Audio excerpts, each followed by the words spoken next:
privilege, but it's an honor to be in your company. And I really have enjoyed following your work for many years. And like most scholars in the ancient theological field, I have all kinds of questions I would like to ask Zecharia Sitchin. You mean my books did not make it all clear? Well, yes, it made it all clear, but I've got a few more questions yet. Okay, we'll do our best. First of all, the word Yahweh, one of the words are names of God in the Hebrew. Is this to be understood as a proper name, or is Yahweh, in fact, in Hebrew, describing something? It is a descriptive term. This is what I thought. Yeah, it's not the proper name. And could you explain to me exactly what it is describing? It is usually translated, I am who I am, something like that. But more accurately, the tense, which in Hebrew it says eheyeh, asher eheyeh, is a future tense. And therefore it means I will be whoever I will be,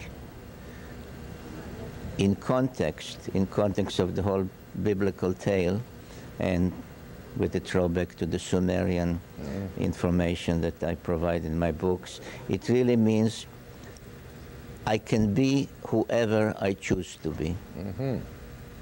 And this is explained in my latest book, Divine Encounters, who really God with the capital G was, is, and will be.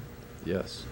That, I think, is a very important point that Christians need to understand, because so many Christians today, especially fundamentalists, have a set concept in their mind, a pat religious belief system, and it does not seem to fit with the ancient and original Hebrew. And that's why I'm mostly concerned with establishing what did the original Hebrew words mean, and try and get a better handle on where we're going in our Western world religion. There was a professor I heard once talking about Yahweh and why I was interested in it, and he said it also implied stored power that when it is released, it has something to do with power being released, the creative power being released. Does that? Well, that would not flow from this term, Yahweh. That is, whatever, an expansion into this particular professor's theology or beliefs. But obviously, if you contemplate, first of all, with the logic that God granted us, God with the capital G, you would say the following. Well, here we are on this planet called Earth by us, and intelligent life evolved here, according to the Sumerians, helped along a little by the Anunnaki from Nibiru, but there was evolution, which is, by the way, described very scientifically in the first chapter of Genesis. All those who think that there's a contradiction between Bible and evolution are totally wrong. So here we evolved, and we philosophically and otherwise say there is God, a creator of heaven, of earth, and of everything here. Now we say maybe there was, there is, there could be definitely life on Mars, another planet. Another question is, let's say so. Let's say that some beings evolved on Mars with our mental capacity. Did they have their own God? In other words, is there God of Earth and God of Mars and God of another planet? Now you say, no, that doesn't make sense. There must be one God, whatever we mean by that, of our whole solar system. Earth, Mars, doesn't matter. You say, okay, now we are discovering, which was logically, mathematically presumed before, we are discovering that there could be other solar systems and other planets around other stars or suns, and life could have evolved there. And Zecharia Sitchin and Jordan are sitting and discussing this whole issue, and they say, well, yes, that solar system where the seventh planet exists, etc., they have their God, their creator of... But we have our God. In other words, each solar system has a creator. Does this make sense? No.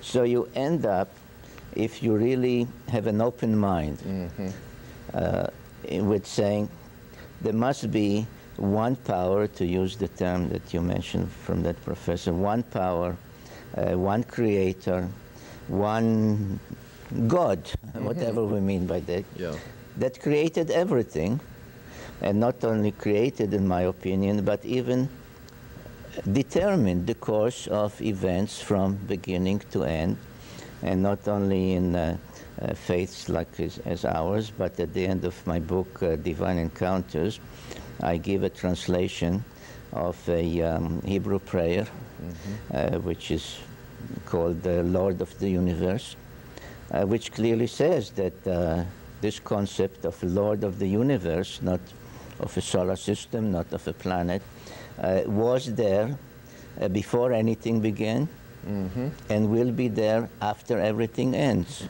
And, you know, a conference dealing with catastrophes might as well hear this, what I'm saying. Yes. That God will be there even after the last catastrophe. Yes.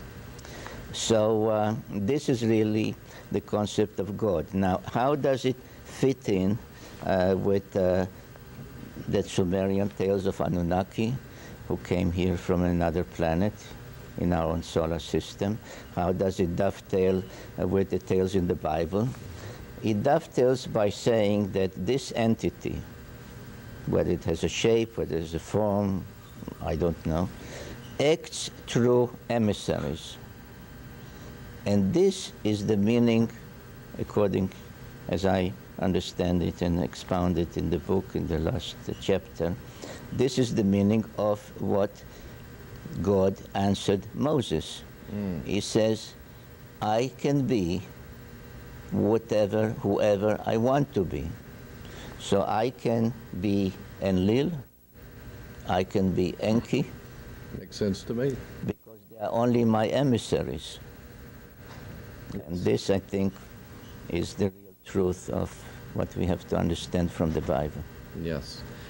I attended a lecture once with Lee and Vivian Gladden, who I think I had mentioned before to you in passing, that wrote a book about the same subject. I think it was called Heirs of the Gods, where they talked about the celestials or the extraterrestrials or whatever, and they made the point that there were only two scriptures in the Bible, both Old and New, where the word God implied a divine, overshadowing, creative force in all creation, as opposed to all the other places, except those two, that talked about Elohim, which was different from the word... These are gods with a small g. Right. This must be understood. These are gods with a small g, who in turn were the emissaries of God with the capital G. And in the New Testament, on which I'm not as an expert as I'm on the Old Testament, but even there, there is the statement that I'm Alpha and I'm Omega. I'm the first beginning. and I'm the last. I'm the beginning and I'm the end, which is exactly what the Hebrew prayer states.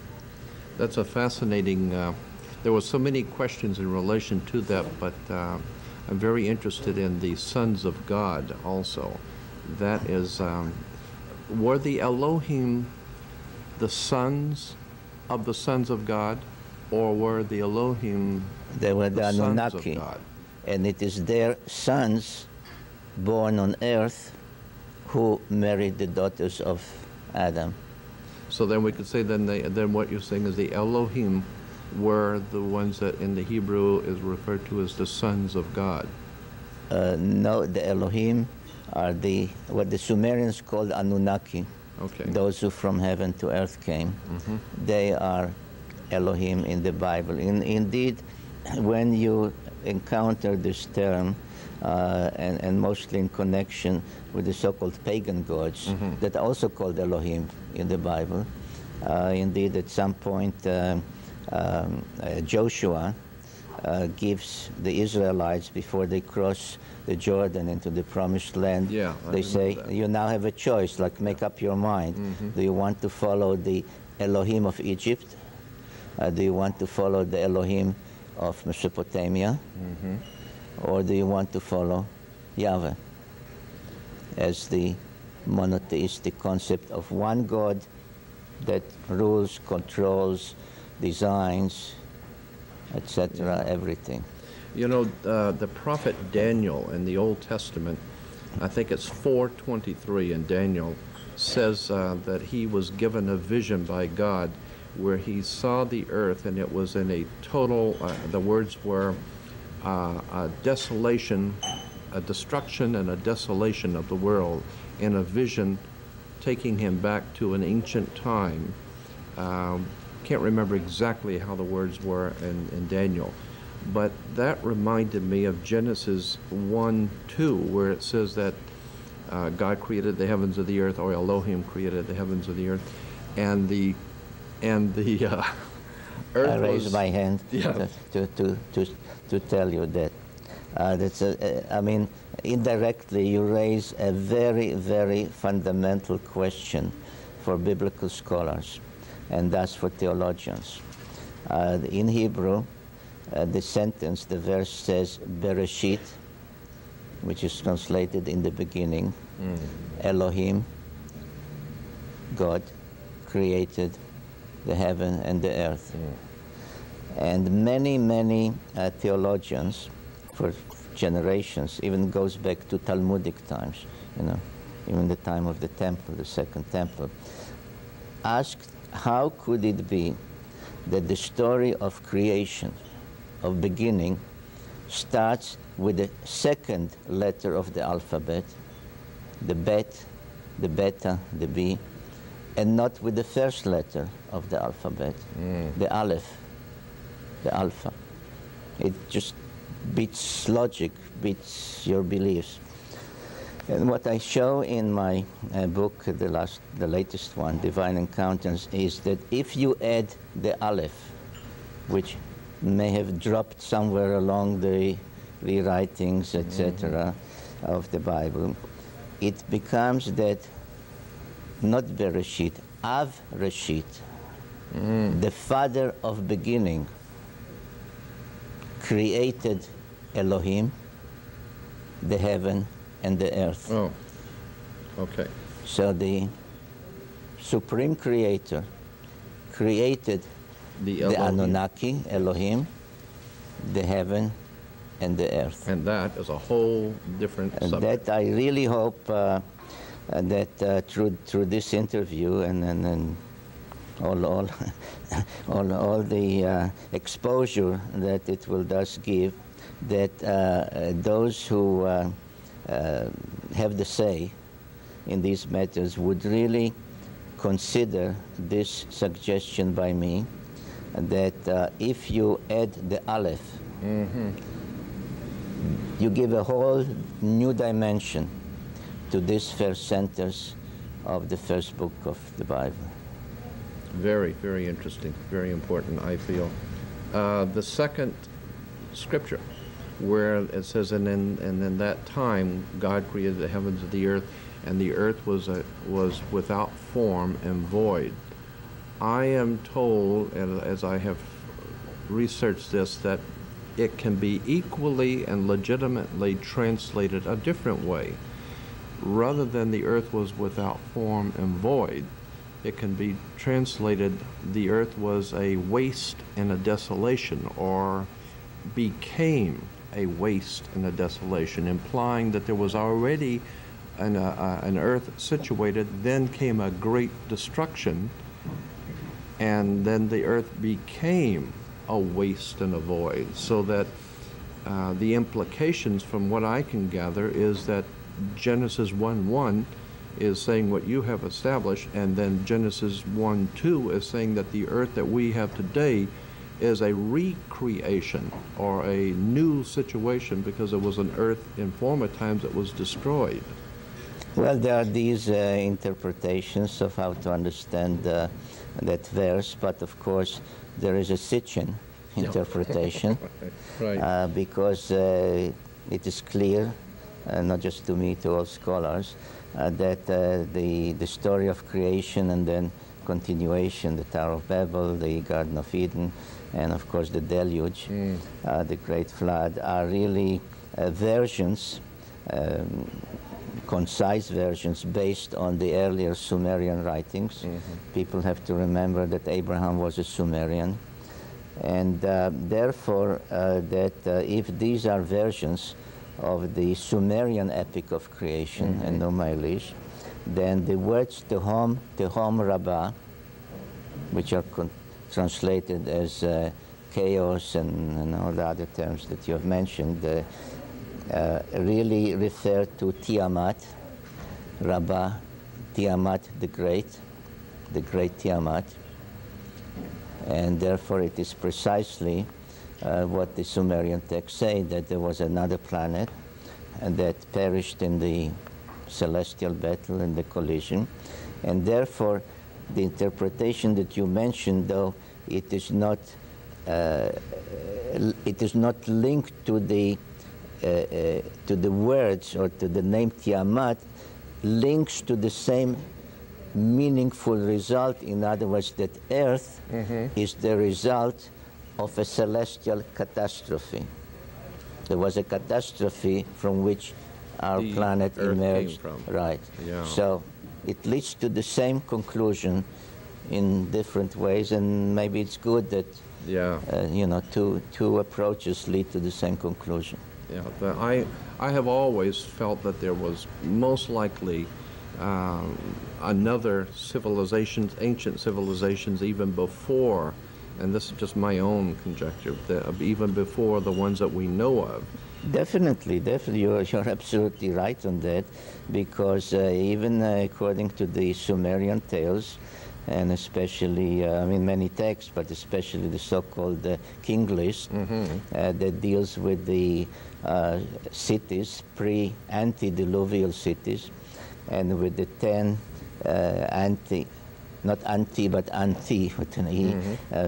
preceding the deluge, 10 rulers, which some compare to the 10 patriarchs in the Bible before the deluge. And there were cities, there was a civilization.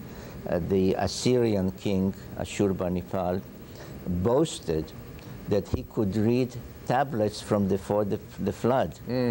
So all the indications are that they recognized, referred to, and accepted this fact that there was a civilization, but a civilization of the gods, because those cities pre-diluvial are spoken of as cities of the gods. Right. After the deluge, there came cities of men with the help of the Anunnaki. So there was a time of a, let's call it a divine civilization, divine culture. As you, I'm sure, know, in the Egyptian beliefs, the priest Manetho, who paralleled the Chaldean Berosus, they lived more or less at the same time, and the heirs of Alexander in what became eventually Byzantine hired a Babylonian priest to write the history of the world of mankind based on the Mesopotamian, and the Ptolemies in Egypt hired the Egyptian priest Manetho to do the same. But the versions are very similar. Both, by the way, spoke of a series of calamities that preceded the deluge. It's not clear at what intervals. Calamities that would have preceded the deluge. Yeah. The deluge was just one of them, the most remembered one, right? according to Berosus, indeed, they were alternating. There were calamities by heat and fire, and then there were calamities by water and cold, etc. And Manetho also spoke about dynasties of the gods, Very interesting. which is the Sumerian gods, because I show in my books, especially the one Stairway to Heaven, that they were one and the same, and that if you ask yourself what do the names mean, you see that the names meant the same, except this was in ancient Egyptian, this was in Sumerian, or later Babylonian, Akkadian. And then he said there was a period, according to Manetho, of almost 3,600 years of demigods, which meant offspring of the Anunnaki, like the sons of gods. And the Bible says, married the daughters of men and had children by them, and these would be called demigods. Right. And then only began the human civilization with the pharaohs around 3,100 BC. So what you are stating very succinctly is really can be supported and expanded by all these records from the past, some available more or less complete, many just in fragments. Well, you know, about 20 years ago, I talked with the president of the American Rabbinical Association, who was a good friend of mine, and we used to carry on long conversations over the phone.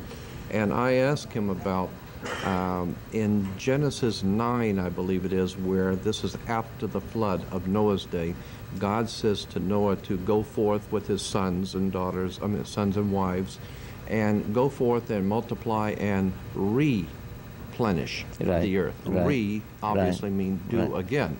And yes, that's understood. It was to, and obviously to redo the earth because God had destroyed so much of the life.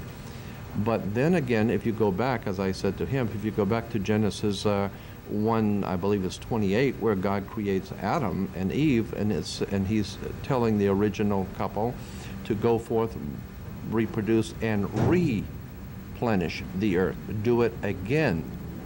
No, the word again does not appear there. It says, Pru urvu mal'u et haaretz. Be fruitful in terms of having offspring. Revu, multiply, and fill the earth. But it does not have replenish? No. Well, in the original, in some of the Bibles, not regarding Adam. Well, yeah, that's what that was these the are question. the dangers of translations. I know. The translators really interpret. Yeah. No. There are so many questions I know that I have wanted to ask in relation to the word El, El being one of the, was El in fact a Hebrew word as such, or was El existing before the Hebrew language?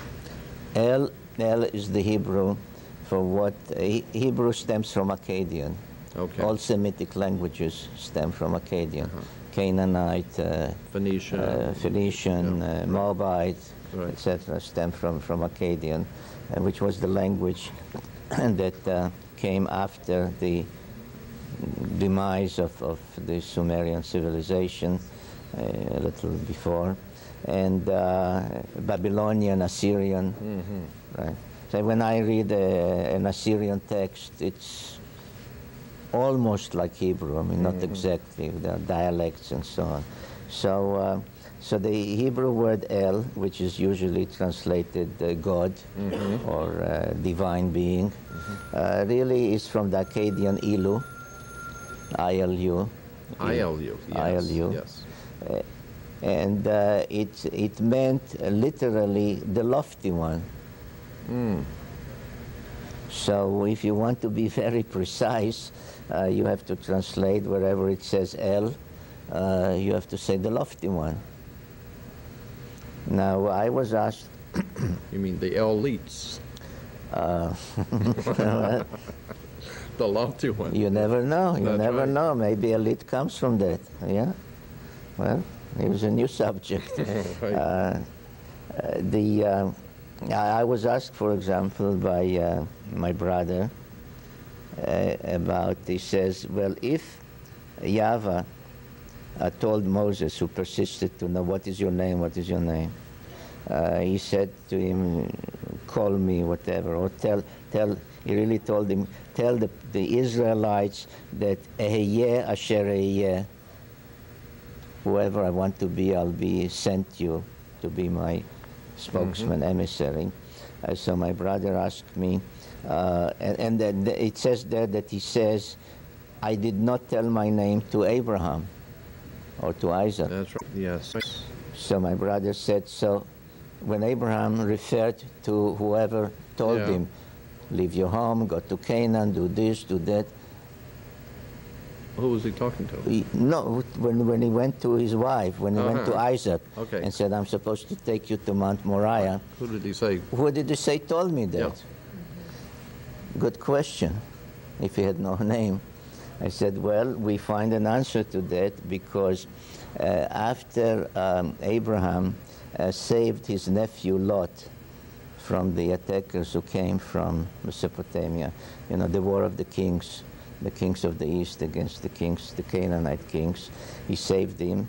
He was met at the gates of the future Jerusalem by the high priest who offered him bread and wine. And he wanted to offer Abraham some of the booty, some of the, you know, material. And Abraham said, no, I did it because El Elyon instructed me to do it. El Elyon means the supreme El. Not the lofty one, which would be an Anunnaki, but the one who is above them, which takes you back to God with the capital G, etc., etc. I'm so very appreciative of your time, but I really have to ask you something that's important to me. In my particular work in examining the occult or hidden symbolism in our modern-day religious and political movements, I became fascinated about 20 years ago with the symbol of the sun as it is used by the secret societies, the fraternal orders, and especially in our political and religious symbolism today. It was fascinating to me that the sun, when you brought up that what we're talking about, or it was, I guess David Talbot even talked about the sun being Saturn, but the sun has been used, that sun symbol with the winged sun, you brought out, was the symbol of the Anunnaki? And the symbol of Nibiru, of the so-called 12th planet. All right, so that implies... Because as I showed you on these monuments, which I showed just two of them, I could choose many more. And that symbol, by the way, also appears on Egyptian monuments and Hittite monuments. Right, this was the symbol connecting the king, the priesthood with their gods, with the small g. That was the symbol of the planet. And as I showed on the same monument, which gives the 12 members of the solar system, you definitely see the sun, you know, with its rays, totally separate, and the symbol of the what's called the winged disk. And Earth. Okay, so you see them simultaneously together. On the same depictions, which are repeated and repeated, and you see Earth as the 7th planet. In many instances, you see Venus as the 8th planet with 8 rays.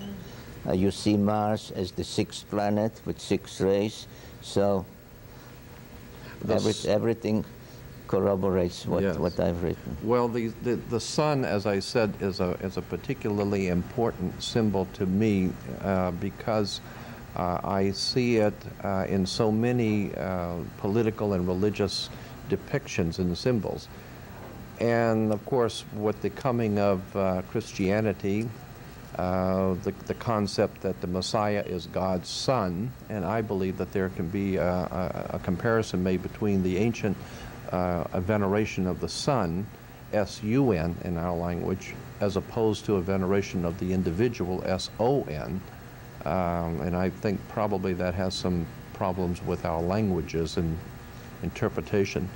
But what do you think about the symbol of the sun itself and the importance to the ancients, like the Sumerians, etc.? Well, if you're talking about the winged disk, then this stood for the planet from which the Anunnaki came. In Sumerian times, with the ensuing Babylonian and Assyrian, the sun god, Utu in Sumerian, Shamash in Hebrew and all the other languages, was not a significant deity at all in the hierarchy. The Shamash, according to the Sumerian, and therefore further on believed by the Assyrians, Babylonians, and others, was the son of the god that in Akkadian is called Sin, not from sinning, but it really was from Sumerian Su-En. And he was the moon god. So according to these hierarchies, Shamash was the son of the moon god. Not so when it came to Nibiru. The ruler of the Miru stood at the head of the pantheon. So the pantheon had to do with the Anunnaki, from where they came, and the ruler there was the head, and his symbol was the winged disk.